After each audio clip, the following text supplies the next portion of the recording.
Hi everybody, my name is Grace Machado, aspiring biologist and hopefully someday herpetologist. Today I'm actually going to be feeding Adora, and it's very important that when you first get a new snake especially, and often a lot of reptiles as well, you want to give them enough time to just calm down. You don't want to handle them unless completely necessary, just weigh them. You want to give them time to relax and acclimate to their new environment because especially if you shipped it, it is very stressful for the animals involved. And she's just kind of been chilling for a while, so this is actually going to be my first attempt to see if she'll actually take a meal, and then we'll see what happens from there. I actually have it defrosting, a small pinky defrosting near her enclosure, and I've actually noticed that she has come out and started to move around. She seems to be smelling it. It is very hot today, so I am sweating everywhere, but let's go ahead and see if we can get her some food in her. Alright, so I've got my little setup here. I'm just going to go ahead and open up her little enclosure. She seems to be curious about what's going on. See those little healthy tongue flicks? I'm just going to use my tongs here because I do not want to accidentally get bit. We got her little pinky here. We're just going to see if she shows any interest. We want to put the smell in the enclosure, waft it around. She does seem interested. She hasn't completely noticed it yet though. I'm actually just going to see if I can hold it here for her, and she is rubbing against it, so we'll actually see if she needs some dingle dangle, maybe. Some smells. She seems to be getting a little nervous, so she might not actually take the pinky today, but it has been a week.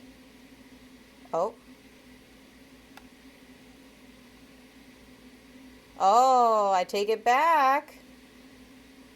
She just wasn't aware of it. Good job. Oh, you might want to bite that again. There you go. Oh, she took it from the side. So that's just to show that, sometimes they'll just have a reaction. They'll move around a little bit. And it's very important to let them know that there is food. And hognoses are not really known for being intelligent or bright. So sometimes they just need a little bit of help. And yes, this is going to be her first meal since I've gotten her, and I'm pretty happy. A little disappointed she had to take it from the side, but that's a very common behavior you'll see with hognoses. Because in nature, they are amphibian specialists. They will usually eat toads and frogs.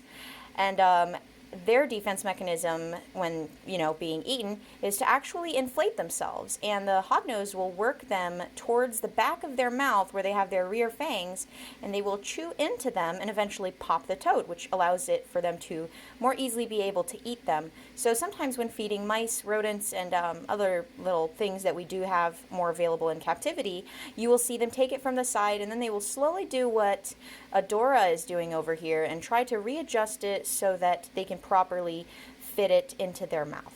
So even though she did take it from the side, you can see she is starting to go to the head, and she will work it in a way into her mouth so that she can actually swallow it properly. And it's really interesting how snakes are able to separate their mandibles. They are actually not completely separate. They are connected by some tissues, some very stretchy tissues that will make it easier for them to actually stretch and connect, but they are not actually separate.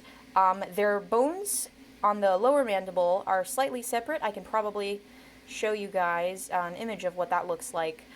There we go, she's got it around the head. So it actually helps them when they're eating meals that are larger than their head, because most often you'll want to give them a meal, especially for hognoses, that is roughly the size of their girth. The only ones that seem to really go against that rule are babies. Babies seem to be okay with things that are about 1 to 1.5 times their girth, which is really just how thick their body is. Most snakes, you'll usually be feeding them things that are about 1.5 times as thick as they are, but with hognoses, they seem to do much better with smaller meals. And there we go. She's just working that in there. She's doing a great job. And she's showing us exactly what you should probably be watching for with your hognoses at home, especially if you got a new one. And it's very important. I think it's very helpful. What we call is pre-feeding.